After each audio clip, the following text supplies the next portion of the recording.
Bienvenue à tous. Le 10 octobre de chaque année, on commémore la journée mondiale de la santé mentale. C'est le sujet de ce nouveau numéro d'Actu Santé puisque nous parlons aujourd'hui de la santé mentale des jeunes. Pour en parler, je reçois Marie-Stella Maréen, docteur en psychologie, spécialiste en neuropsychologie et psychopathologie, par ailleurs enseignant-chercheur à l'université Omar Bongo. Bienvenue, docteur. Merci. Alors, peut-être déjà nous dire ce qu'on entend par santé mentale. Alors, en nous référant à la définition de l'OMS, donc l'Organisation mondiale de la santé mentale est un état de bien-être mental, physique, social qui permet à un individu de se réaliser pleinement au quotidien, de pouvoir vaquer à ses occupations, de pouvoir surmonter les difficultés auxquelles il est confronté.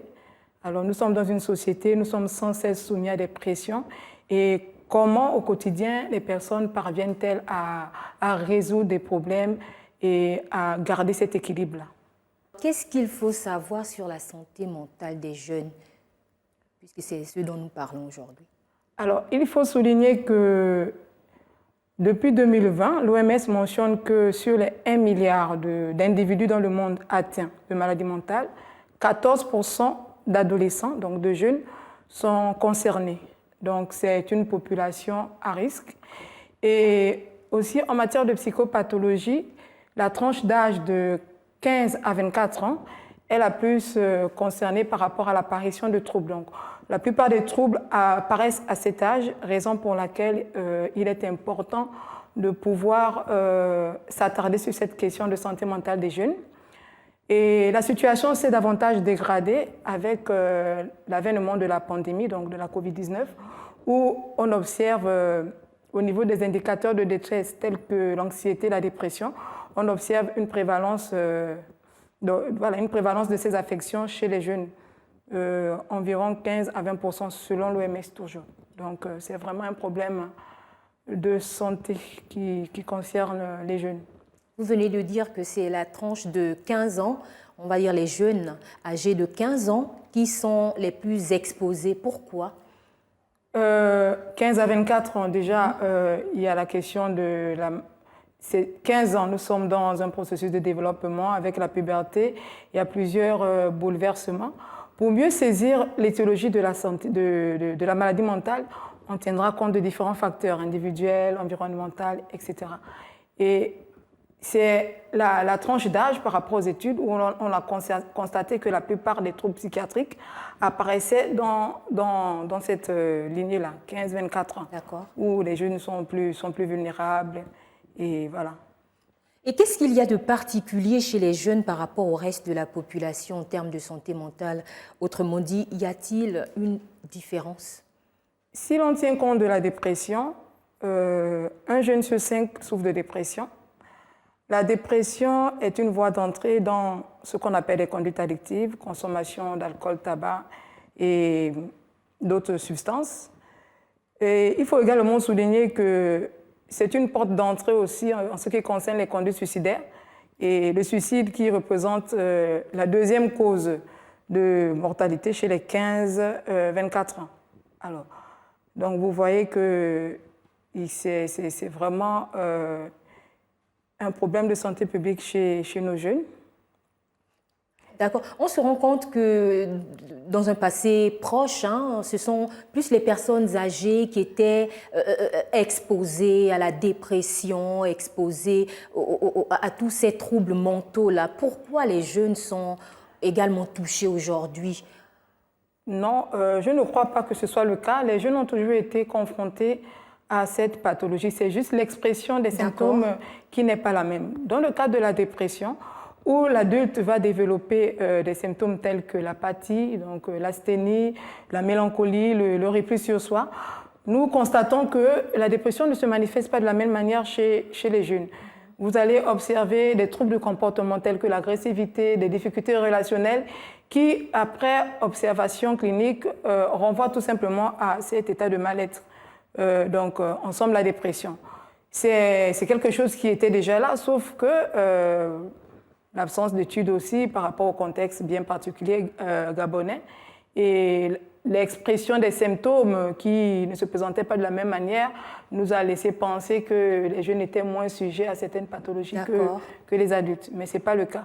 Les jeunes, par contre, sont très exposés au regard de la précocité de la maladie mentale et du fait qu'il faut tenir compte que 22% de la population gabonaise ici constitue les 15-24 ans si on se réfère aux données de Indice Mundis 2018. Dans quel cas, finalement, la santé mentale d'un jeune peut-elle se détériorer, peut-être revenir sur ces cas-là? Comme on le souligne, il y a plusieurs facteurs qui permettent de mieux saisir l'origine d'une décompensation chez les jeunes. Et dans le cadre de nos activités, nous sommes axés sur une clinique, notamment dans le cadre des addictions. Nous voyons qu'il y a le climat familial, des difficultés relationnelles au sein de la famille, des incompréhensions, la question de l'identité aussi. Il faut savoir qu'à l'adolescence est une période où le jeune veut s'affirmer et il y a cette opposition qui est virulente au sein de la famille et en général, ils vont à l'extérieur pour rechercher des repères. Donc, nous avons le phénomène de l'adolescence qui est un élément qui permet de mieux saisir les difficultés que l'on observe du point de vue mental chez les jeunes. Il y a la question des consommations de substances qui sont là. En général, c'est parce qu'il y a des indices tels que la dépression, l'anxiété, que ces jeunes vont s'adonner à des produits pour rechercher une sensation de bien-être, d'automédication. Il y a également le facteur héréditaire, parce qu'en général, lorsque nous menons des entretiens, nous prenons la peine de rechercher des antécédents.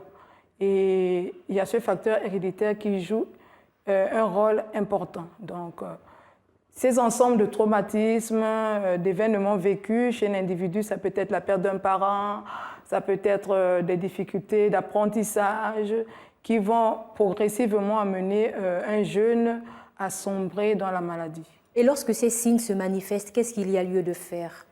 Mais c'est pour les parents? Pour les parents, la toute première chose à faire, c'est de consulter les spécialistes en santé mentale. Je vous prendrai un cas. Nous avons eu, en début d'année, beaucoup de cas de phobie scolaire. La phobie scolaire est une pathologie qui se manifeste du point de vue somatique à travers des... C'est l'enfant qui refuse d'aller à l'école. Donc, il y a une anxiété qui naît face à l'idée d'aller à l'école. L'enfant se plaint des douleurs abdominales, ne veut plus manger, il fait de la fièvre. Ça s'observe sur le plan somatique. Et lorsqu'on emmène à l'hôpital l'enfant chez le médecin généraliste, on ne retrouve rien. Il n'y a aucune origine à ces symptômes. Mais en venant consulter, les parents se rendent tout simplement compte que c'est une maladie psychosomatique. Donc c'est tout simplement lié à des difficultés psychologiques, à une angoisse envahissante en lien avec les apprentissages. Et vous voyez bien qu'à ce niveau-là, il est important de venir consulter. Il est donc important de demander de l'aide, de s'apitoyer sur son sort. Voilà.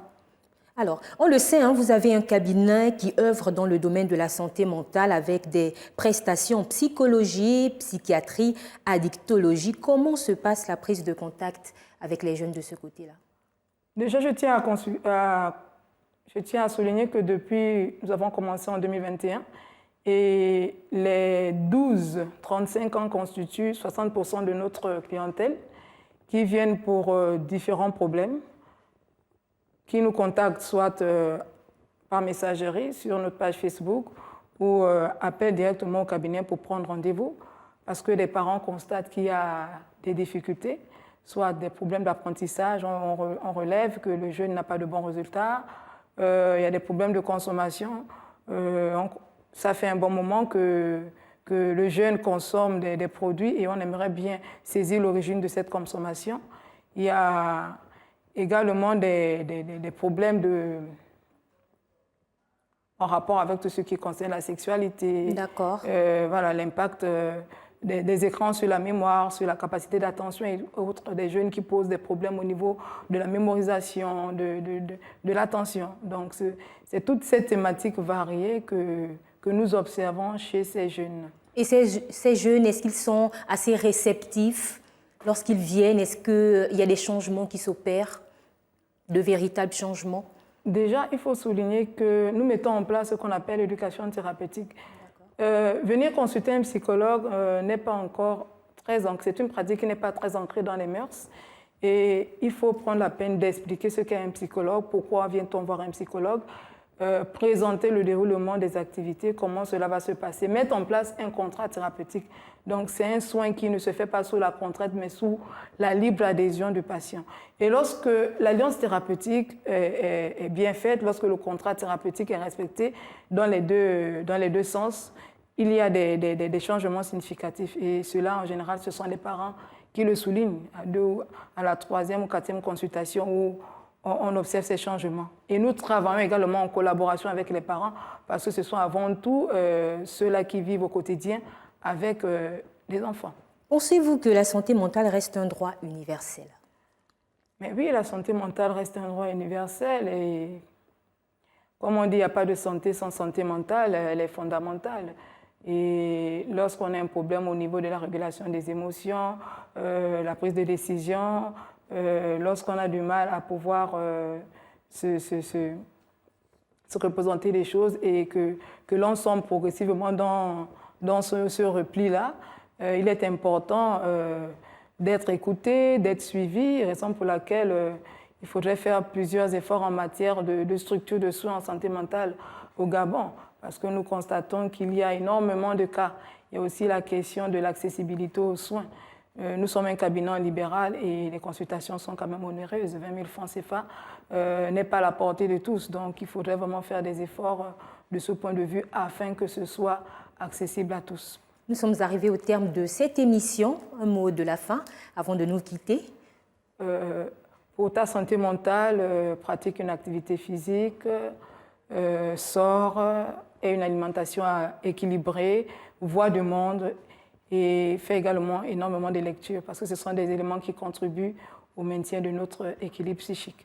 Voilà qui est dit. Merci d'avoir été des nôtres. Je rappelle que vous êtes Marie-Stella Marein, docteur en psychologie, spécialiste en neuropsychologie et psychopathologie, par ailleurs enseignant-chercheur à l'université Omar Bongo. Merci à vous également de nous avoir suivis. Sachez que la santé n'a pas de prix. Prenez-en soin. À très vite pour un nouveau numéro d'Actu Santé sur Gabon 24.